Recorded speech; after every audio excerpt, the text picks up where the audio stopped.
बच्चों, आप सभी का बहुत बहुत स्वागत है। आज पांचवा पाठ ही कंटिन्यू करेंगे, परमाणु का अंतर्भाग।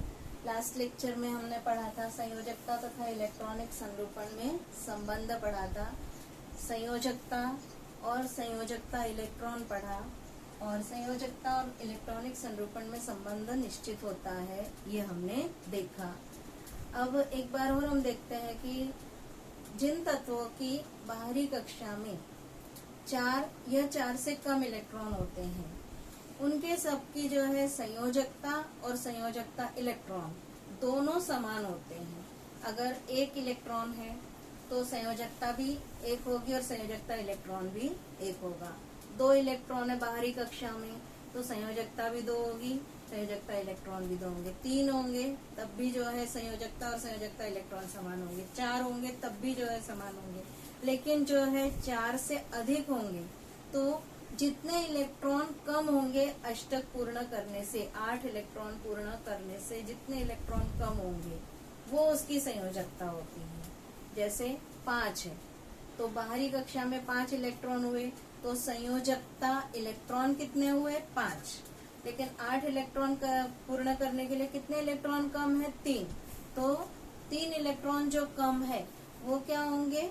इसके संयोजकता होंगे। संयोजकता 3 होगी और संयोजकता इलेक्ट्रॉन 5 होंगे। इस तरह से हम संयोजकता और संयोजकता इलेक्ट्रॉन देखेंगे।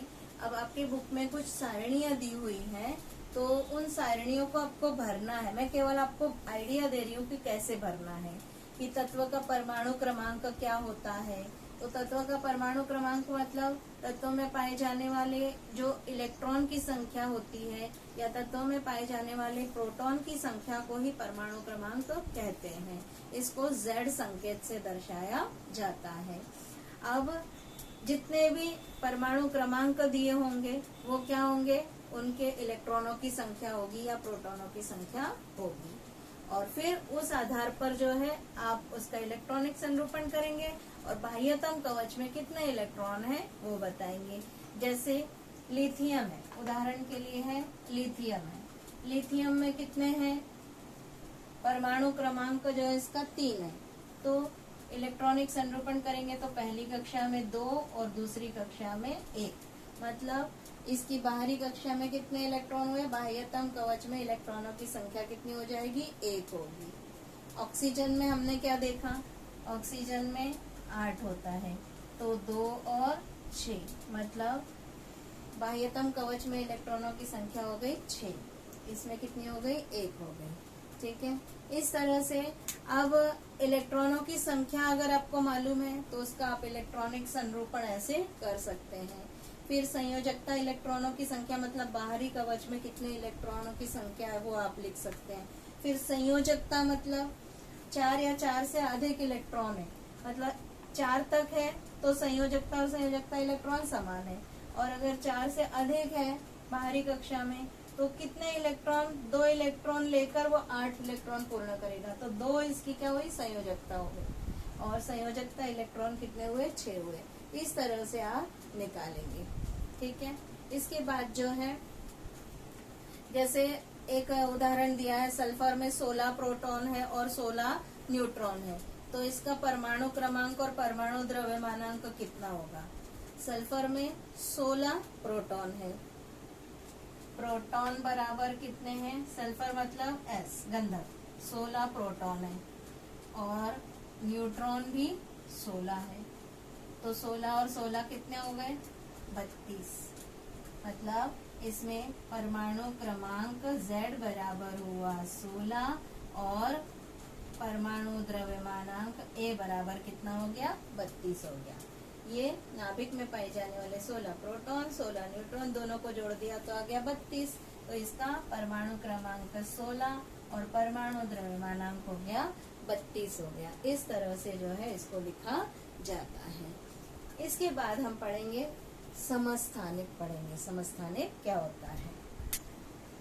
अब देखिए बच्चों, समस्थानिक मतलब क्या है?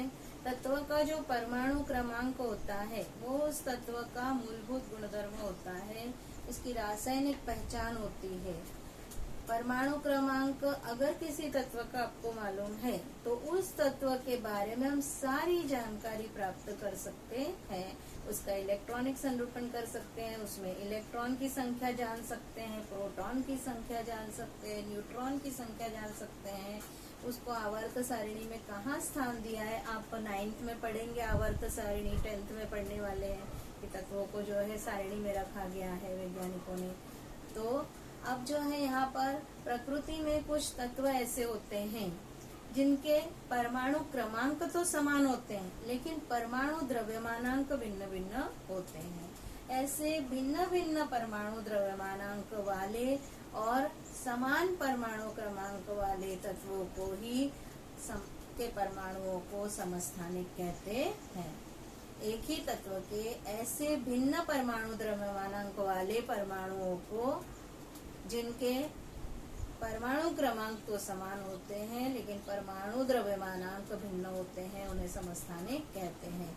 जैसे उदाहरण के लिए हम कार्बन तत्व देखते हैं तो कार्बन का जो है समस्थानिक 3 होते हैं, C, C, C। तीनों के ही जो है संकेत क्या होंगे, सेम होते हैं।